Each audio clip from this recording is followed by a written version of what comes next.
I get asked all the time, what's better, Egyptian wheat or switchgrass? We're going to break that down in this video because in my mind, there's really no what's best. It's more dependent on your type of situation, the property you have, and what you're actually using it for. Starting with Egyptian wheat.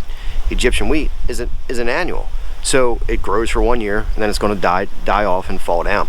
So situations where you want to use Egyptian wheat would be a leased property where you're only leasing it for 1 to 2 years. Okay.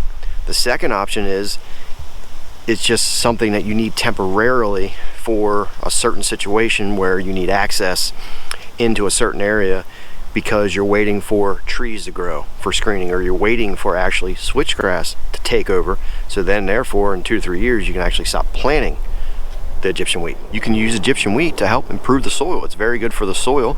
So you can plant a section of it and turn that back into the soil. It's good green manure, helps improve, water flow and everything through the soil. So that's also an option as well. Another reason to use it is, say you have a kind of a wide open field and you want to temporarily put some screening in there because you're trying to design that food plot area maybe to flow the deer past the tree stand, and then maybe it didn't work properly, and then the following year you want to kind of redo it. Egyptian wheat would be perfect for that because switchgrass is very hard to grow. So I mainly look at using Egyptian wheat for leased type situations. You have that property for 1 to 2 years. If you buy the property, then it's a different situation, or unless you're waiting for something more permanent to take over. Jumping into switchgrass. Switchgrass is another beast. It's a different animal because it takes prep work to actually get switchgrass to actually grow, establish, and maintain its situation. Switchgrass does take a little bit of prep work. The more you can prep that entire year, the better you're going to have results, because any kind of weed competition is just not going to like it. You have to take care of the weeds controls. You have to mow it sometimes. You have to use pre-emergence. You have to have post-emergence. It just takes a lot of work to actually get a good stand of switchgrass. Switchgrass can be added to a habitat plan, for transition areas, creating kind of like a soft edge around a food plot, around a woods line, hard edge. It can be used from transition from one woods lot to another woods lot.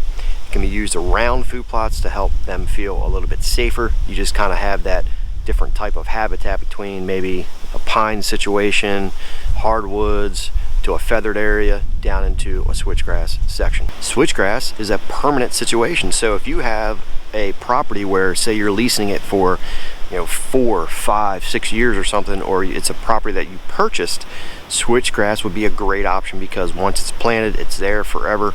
You may have to mow it every 5 years or something, but once it's there, you put the hard work into it, the investment, the money into it, it's there for good, done, never have to do it ever again.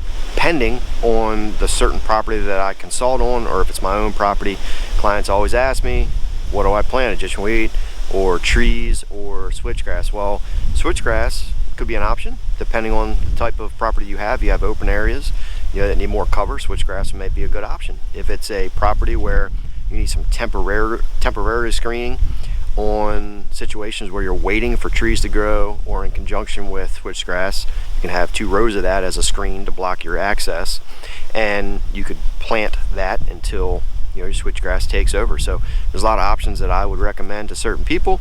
This is not a how-to on how to grow either one, but it's just it's not what's best to for screening or whatever it is you're using for. It's dependent on the reason you need it, and or if you don't need it, but it's also on the type of property you have. Do you lease it? Do you own it? How much work do you want to put into it in order to have a good success? And if you want to learn how to become better wildlife managers and food plotters, give this video right here, how to, on how to plant Egyptian wheat. Good luck, guys.